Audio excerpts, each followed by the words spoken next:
बिस्मिल्लाहिर्रहमानिर्रहीम podcast sports गपशप with Junaid Khalil Nainital वाला। मैं हूं आपका मेज़बान डॉक्टर बुलंद इकबाल। मेरे साथ मौजूद हैं ग्रुप मैनेजिंग डायरेक्टर हैं, अमेरिकन ग्रुप ऑफ कंपनीज के वेटरन क्रिकेटर हैं, क्रिकेट एनालिस्ट हैं, जनाब जुनैद खलील नैनीताल वाला साहब। अस्सलाम वालेकुम सर। सर खुशामदीद कहते हैं, बहुत बहुत शुक्रिया आप तशरीफ़ लाए।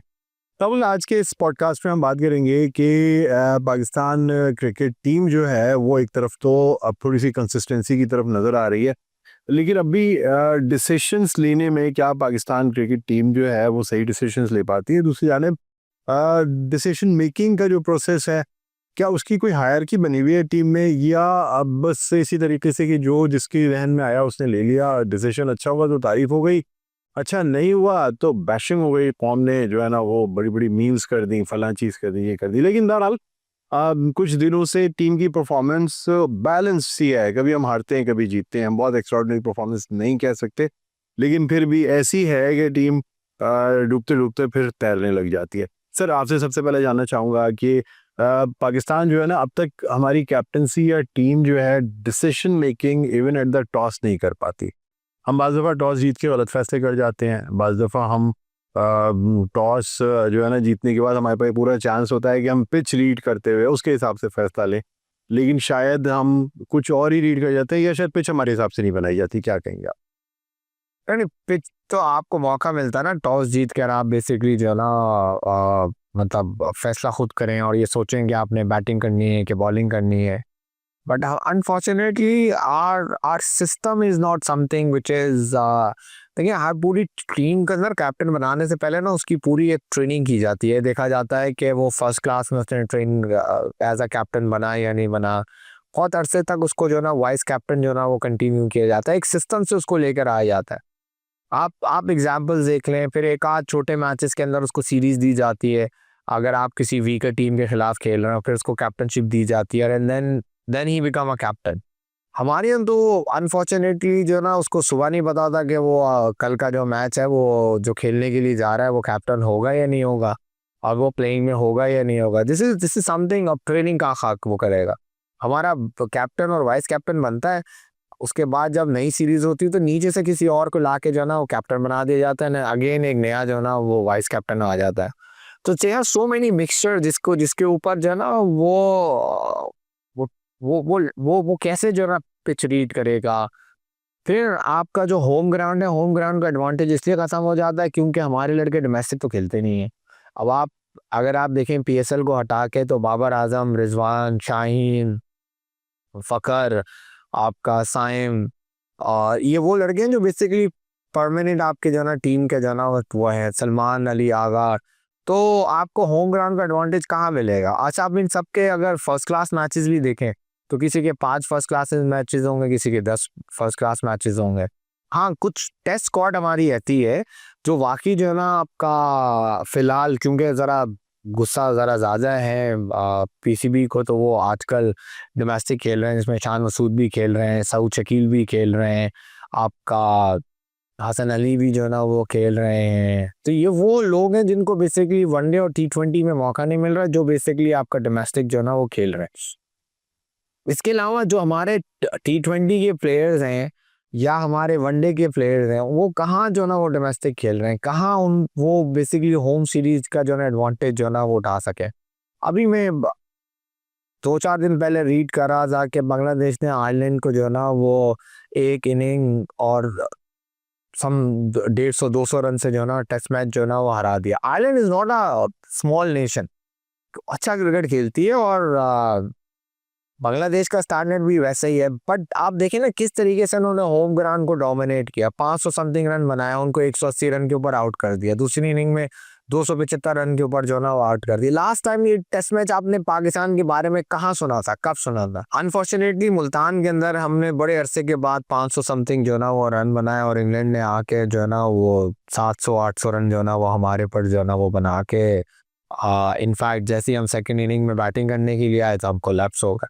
ये डिफरेंस है हमारे होम ग्राउंड की डोमिनेशंस का। हम अजीब तरीके से होम ग्राउंड के ऊपर भी खेलते हैं। मतलब मुझे लास्ट कहीं नजर नहीं आता कोई ऐसी सीरीज हो जिसके अंदर हम ये समझें कि नहीं यार ये तो आउटरेज जो ना वो हम जीत जाएंगे।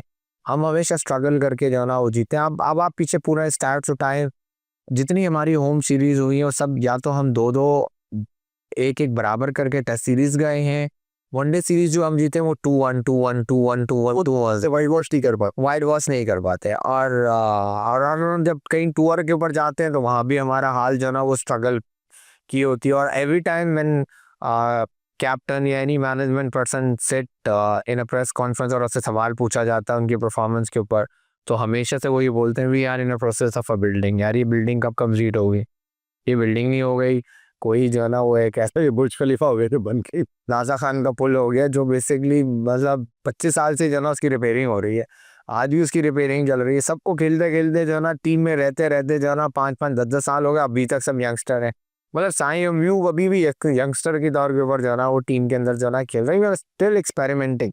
कब तक ये हम एक्सपेरिमेंट करते रहेंगे? कब हमें ऐसा लगेगा कि आज हम यार देखेंगे सुकून से देखेंगे पाकिस्तान जो है ना सामने वाली टीम को ऐसी की जैसी कर देगा? बेशक था। ऐसा हम लोग देखे हुए जमाने हो गए। इनफैक्ट मुझे याद है मैं अभी लास्ट जो एशिया कप हो रहा था उसके अंदर मैंने कहा यार यूएई के खिलाफ पाकिस्तान का मैच देखे सुकून रहेगा, वन साइडेड जाएगा। शुरू में 4 आउट हो गए, बड़ी मुश्किल से करते करते करते हमने 160 रन बनाए। आसान टीमों के खिलाफ ही मैच मुश्किल बना के फाइट करके जीतते हैं ताकि एक एक्साइटमेंट रहे, कौन खुश हो जाए। आई डोंट नो ये किस किस्म की एक्साइटमेंट है। और यही कंपैरिजन देखें आप दूसरी टीमों के कि जिस वक्त वो डोमिनेट करते हैं तो उनकी डोमिनेशन नज़र आती है कि they actually show the world के भाई उनके प्लेयर्स की कैपेबिलिटीज़ क्या हैं। Why we are not doing the same thing? पता नहीं, आई डोंट नो कब जो है ना कब हमारे आउटस्टैंडिंग बॉलर ये बताएंगे कि यार मैं हारिस रऊफ हूँ, मैं शाहीन हूँ, मैं नसीम शाह हूँ, मैं वसीम जूनियर हूँ। कब जाके ये पता चलेगा, या मैं अबरार हूँ, कब जाके ये पता चलेगा कि हम ये डोमिनेशन कर सकते हैं? आई डोंट नो ये कब ज़माना आएगा। सर आप क्या समझते हैं कि जिस तरह की हमारी बैटिंग है, क्या हम अपनी बैटिंग पे भरोसा करते हुए पहले बॉलिंग करके टारगेट लेके बैटिंग कर सकते हैं? आप समझते हैं कि टॉस जीतने के बाद भी हमें ये करना चाहिए? नहीं, मुझे नहीं लगता। मुझे लगता है Pakistan is one of the most weakest team जिसको बेसिकली चेस करने की टेक्निक आती हो। लेकिन चेसिंग जो ना it's completely entirely a different जो है ना वो बॉल गेम। उसके अंदर आपको हर टाइम के ऊपर अपने आप को रिकैलकुलेट करना पड़ता है। फर्स्ट इनिंग का एडवांटेज होता है कि आप शुरू में, जैसे हमने पहले वनडे में देखा भी कि पाकिस्तान की एक के ऊपर एक विकेट जो है ना गिर गई, किस तरीके से आखिर में जाके सलमान अली आगा और हसन नवाज ने जो है ना उसको कवर किया। बट सेकेंड इनिंग में पॉसिबिलिटी ऐसी नहीं होती क्योंकि ओवर एवरेज इतनी बढ़ जाती है कि आपका प्रेशर इतना आ जाता है, तो वहाँ पर आपको आहिस्ता आहिस्ता आहिस्ता आहिस्ता आहिस्ता जो है ना रन बना के उस मुकाम पर लेकर आया जाता है जो भी आपका अगर बड़ा टारगेट है तो। बट पाकिस्तान के अंदर इस चीज़ की जो है ना वो थोड़ा सा फकदान है। आप भी समझते हैं कि बड़े टारगेट के आगे तो हम वैसे ही गुलाब्स हो जाते हैं, यानी छोटा टारगेट तो फिर भी हम कहीं से जाते हैं, लेकिन कोई बड़ा टारगेट हमारे सामने, जिस तरह श्रीलंका ने पहले मैच में 293 तक जाना भी बड़ी बात थी सर, इसलिए कि 299 अगर पाकिस्तान के आगे ये स्कोर होता तो शायद पाकिस्तान सेकेंड इनिंग्स में 200 मुश्किल से कर पाता। क्या कहेंगे आप? आप ठीक कह रहे हैं, बिल्कुल ऐसे ही होना। मतलब मुझे बहुत याद नहीं पड़ता कब हमने 320 330 रन जो है ना वो चेस किया हो, या हम उस चेस तक पहुंचे हो जहाँ हमें बैठे हुए टीवी के सामने ये उम्मीद हो रही हो नहीं यार हम 300 चेस कर देंगे, या ये T20 में हमें ये नज़र आए कि किस तरीके से जो है ना आपका 180 190 रन जो है ना सामने वाली टीम ने बनाया। मुझे याद है 4 साल पहले या 5 साल पहले न्यूजीलैंड के अंदर पाकिस्तान ने 180 रन जो है ना वो चेस किए थे। That's the only episode I remember. अच्छा, सेम इसी तरीके से टेस्ट मैचेस के अंदर अगर किसी टीम ने 400 साढ़े 400 रन हमें पहली इनिंग में बना दिए तो हमने उसके मुकाबले में 600 रन बना दिया। I don't remember all this जो ना वो एपिसोड। इवन होम ग्राउंड में भी हम ये सारे काम नहीं कर सकते। इवन अब पिचेस लाइक लाहौर, अब पिचेस लाइक कराची, अब पिचेस लाइक रावलपिंडी जहाँ पर हम देखते हैं कि PSL के अंदर टन के टन रन जो ना वो बन जाते हैं, फिर भी हम जो ना उस चीज़ को रिकवर नहीं कर पाते। सर क्या समझते हैं कि आप पैसे की कमी है क्रिकेट में पाकिस्तान की तरफ से, टेक्निक की कमी है, मैनेजमेंट की कमी है, इंसाफ की कमी है, किस चीज़ की कमी है जिसकी वजह से? क्योंकि वैसे देखा जाए हम इतने पैसे PSL पे लगा देते हैं, क्या उसके 10% हम टीम पे नहीं लगा सकते? हम एक्सपर्टीज़ की बात करते हैं तो हमारे पास दुनिया मतलब अच्छे प्लेयर्स मौजूद हैं, हमारे पास इनबॉर्न टेक्निक्स मौजूद हैं, फिर इन सबको कंबाइन करके हम टीम में अपनी परफॉर्मेंस क्यों नहीं दिखा पाते? देखिए, अगर पाकिस्तान क्रिकेट बोर्ड को जो ना 100 रुपये जो ना साल के मिलते हैं तो उसके अंदर 60 रुपये तो जो बेसिकली जो उनकी टीम मैनेजमेंट है, मैं टीम प्लेयर्स की बात नहीं कर रहा, टीम मैनेजमेंट ना उन्हीं में जो ना वो पड़ जाती हैं, PCB के सैलरीज, पीसी के मराद, उनके कोचेस, उनकी सारी चीज़ें, which is also very important. I am not saying कि वो इम्पोर्टेंट नहीं है। 20% जो है ना वो बेसिकली आपके मैनेजमेंट के एक्सपेंसेस होते हैं, जो बेसिकली आपका मतलब to running a institute, to running a cause, आपके ग्राउंड की मेंटेनेंस, आपके रीजनल क्रिकेट को थोड़े से पैसे देना, या डिफरेंट क्रिकेट्स के अंदर 9 अंडर 19 अंडर 15 अंडर 17 या ए, और इनको जो ना वो अब वो करना। अब 20% पैसे रह जाते हैं जो बेसिकली प्लेयर्स के अंदर जो है डिस्ट्रीब्यूट होता है। उस 20% के ऊपर भी जो 10% या 12% जो ना जो ऊपर के आपके टियर 1 के प्लेयर्स हैं, जो बेसिकली पाकिस्तान क्रिकेट खेल रहे हैं, जो हमारा कैटेगरीज बनी हुई है, A category, B category, C category, D category के जो कॉन्ट्रैक्ट हमें प्लेयर्स को मिलता है, उनमें जो है ना चले जाते हैं। अब 7 या 8% रह जाते हैं हमारे पास टोटल, जो बेसिकली हमें खर्च करने होते हैं फर्स्ट क्लास के इंफ्रास्ट्रक्चर के ऊपर, जो है ना लड़कों को जो है ना डिस्ट्रीब्यूट करने की। This is where my question mark is. जिस दिन हमने यहाँ पर जो है ना 30% 40% लगाना शुरू कर दिया ना, उस दिन आप देखेंगे पाकिस्तान क्रिकेट को जो है ना वो अंडे उबलते हुए नजर आ रहे होंगे कि भाई एक प्लेयर को एक साय में यू को हटाओ, 20 साय में यू पीछे बैठे हुए, एक बाबर आजम को बिठाओ, 20 बाबर आजम पीछे बैठे हुए। और PSL is one of the biggest entity where ये वो प्लेयर्स हैं जो बेसिकली अपने आप को प्रूव कर सकते हैं। क्योंकि देखें, अगर मैं पीएसएल का ऑनर हूँ, लेट्स से कि अगर मैं लाहौर कलंदर का ऑनर हूँ, लेट्स से, तो मैं बेसिकली पूरी नज़र रखा हुआ हूँ कि मतलब फर्स्ट क्लास क्रिकेट में क्या हो रहा है और किस तरीके से तमाम चीज़ों के ऊपर। अब मैं एक आध को फेवर दे सकता हूँ, पर टीम में हमेशा जो है ना अच्छी मेरिट की बना के ही लेकर आऊँगा, और अपने उन लोगों को ज़रूर लेकर आऊँगा जिनको मुझे नज़र आ रहा होगा कि वो डोमेस्टिक में परफॉर्म करें। ठीक। अगर लेट्स से कि जो ये प्राइवेट डिपार्टमेंट्स हैं और जो ये गवर्नमेंटल डिपार्टमेंट्स हैं, इनके ऊपर फर्स्ट क्लास में अगर कोई एक लड़का 150-200 रन हर दूसरे तीसरे मैच में बना रहा होगा, तो कौन सी फ्रेंचाइज उनको जो ना वो इग्नोर करेगी? वो लेकर ही आएगी। जैसे ही उसने फ्रेंचाइज में आना है, टक करके उसका सवालिया निशान जो ना आ जाएगा। Haris Rauf is one of the biggest example.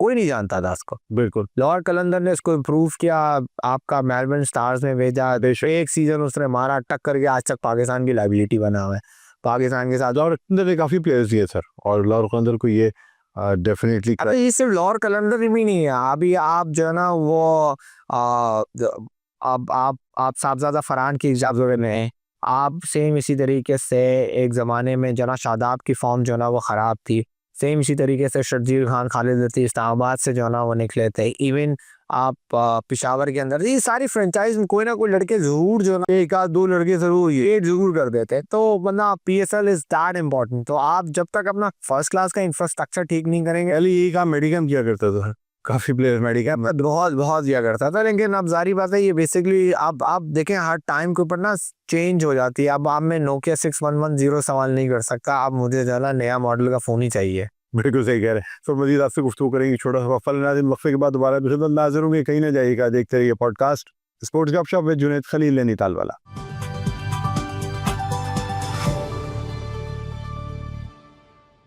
जी नाज़रीन, वेलकम बैक। एक जगह पर आपको खुशामदीद कहते हैं, पॉडकास्ट स्पोर्ट्स गपशप विद जुनैद खलील नैनीताल वाला। मैं हूं आपका मेज़बान डॉक्टर बुलंद इकबाल। मेरे साथ मौजूद हैं जुनैद खलील साहब। ब्रेक पे जाने से पहले हम बात कर रहे थे सर कि किस तरीके से क्रिकेटर्स या प्लेयर्स जो हैं वो आते हैं पाकिस्तान टीम में, आते हैं, कौन कौन से कंट्रीब्यूशंस होती हैं। अब सर आपसे जानना चाहूँगा कि ये जो पहले टूर्नामेंट्स हुआ करते थे, मेडिकम की तरफ से स्पॉन्सरशिप भी होती थी, चीज़ें होती थी, क्या आप समझते हैं क्या इस तरीके से जो अंडर 15, अंडर 16, अंडर 19 की टीमें जो खेला करती थी, क्या उनसे ये बेहतर नहीं था कि वहाँ से अच्छे प्लेयर्स निकलते थे, ना कि अब हमारे पास ले दे के एक डोमेस्टिक और एक ये पीएसएल रह गए? नहीं, आज भी मेडिकम अल्हम्दुलिल्लाह अंडर 15, अंडर 17, अंडर 19 जो है ना वो रीजनल क्रिकेट एसोसिएशन के तहत जो ना स्पॉन्सर कर रही है। हर साल ये 3 टूर्नामेंट जो है ना वो मेडिकम के अंदर ही जो है ना ऑर्गेनाइज होते हैं, और उसके अंदर काफ़ी जो है ना वो जूनियर लड़के पार्टिसिपेट करते हैं। उसके अलावा भी रीजनल क्रिकेट के तहत, प्राइवेट क्रिकेट के तहत, और बहुत सारे ऐसी जगहों के ऊपर जहाँ बेसिकली क्रिकेट और क्रिकेट के अलावा और बहुत सारे स्पोर्ट्स हैं जहाँ पर मेडिकम इनको सपोर्ट करती है। But again at the end of the day this is not one departments जो ना जॉब, ये बेसिकली काम गवर्नमेंट का है और सारे डिपार्टमेंट्स का है। और देखिए मेडिकम के अपने पैसे हैं, उनकी मर्जी किस तरीके से वो पैसे खर्च करें, किस तरीके से पैसे खर्च ना करें। बट गवर्नमेंट के जो पैसे होते हैं वो बेसिकली आवाम का पैसा है, और वो आवाम के ऊपर ही खर्च किया जाता है और आवाम के ऊपर ही खर्च करना चाहिए। तो जो जिसका काम है ना उसको वो काम करना चाहिए। हर एक स्पोर्ट्स के अंदर लड़कों को तक पैसा जाना चाहिए, क्योंकि लड़का ही वो दरख्त है। आज आप दरख्त के ऊपर पैसा लगाएंगे, उसकी निगहबाश करेंगे, उसको पानी टाइम पे देंगे, उसको खाद सही टाइम पे देंगे, वो आपको कल फल देगा। सही है। आप दरख्त लगा देते हैं, पानी इसको देते नहीं है, खाद उसको देते नहीं, और कल उससे बोलते हैं कि यार तुम आओ और आके रिजवान का मुकाबला करना शुरू कर दिया, फल अच्छा नहीं आना शुरू होता। आप 100 दरख्त लगाएंगे, 4 आपको जो ना उसमें से जो ना वो फलदार मिलेंगे, बाकी सारे के सारे जाया हो जाएंगे। बट दैट्स द सिस्टम, ये दुनिया में हो रहा है। अब आप आईपीएल में देखें, एक एक टीम के साथ जो ना 30-35 जो ना वो लड़के अटैच थे, उसमें से कितने लड़के निकाले उन्होंने? टोटल साल के वो 4 या 5 लड़के निकालते हैं। अब आप सोचें कितनी बड़ी 300 350 लड़कों का जो ना उनके पास पूल है, इतनी बड़ी उनकी आबादी है, 3 से 4 लड़के जो ना वो टोटल निकाल के लेकर आते हैं। आज भी आप इंडियन क्रिकेट के अंदर देखें, वही बुमराह है, वही सिराज है, वही जो ना वो हरजीत सिंह है। ऐसा नहीं है कि उनके पास टीम अच्छी नहीं है, बट उनके पास पीछे से पूरा इंफ्रास्ट्रक्चर बन रहा है ना, उनके पास रिजर्व जो ना प्लेयर्स तैयार हो रहा है। तो आप भी इसी तरीके से जो ना कंटिन्यू फर्स्ट क्लास के ऊपर पैसे लगाएं। जिस दिन आपने फर्स्ट क्लास के ऊपर एक एक लड़के को एक एक मैच खेलने के 2.5-3 लाख 4 लाख देना शुरू किए, आप देखिएगा आपका इंफ्रास्ट्रक्चर ही चेंज हो जाएगा। ये लोग सब के सब जो लड़के बेचारे बाहर बैठे रहते हैं, वो लड़ना शुरू हो जाएंगे फर्स्ट क्लास खेलने के लिए। आपके पास फोन आना शुरू हो जाएंगे कि यार मुझे भी फर्स्ट क्लास खिलाओ। हमारे यहाँ पैसे हैं नहीं, 4 दिन की खच्चर ख्वारी है, आपका पानी मिलता नहीं है, वॉशरूम साफ मिलता नहीं है, डेलीज मिलती नहीं है, खाना मिलता नहीं है, बेड आपका अपना है, 80-80 90 हज़ार रुपए का, सामान आपका अपना है। किस तरीके से आप ये सोचते हैं कि कल को आके ये अब जो ना वो बाबर आजम बन जाएंगे? ये तो एहसान है बाबर आजम का, या ऐसे हो तमाम क्रिकेटर्स का जिनको बेसिकली इश्क है और मतलब दीवानापन है, कि जो बेसिकली गेम के ऊपर जो ना उन्होंने अपनी पूरी जिंदगी दांव पे लगा दी और अल्लाह ने उनको मुकाम भी दिया। पर आप सोचें, ऐसे कितने लड़के होंगे जिन्होंने बाबर आजम बनना होगा और बाबर आजम की रेस में ही स्टार्ट हुए होंगे।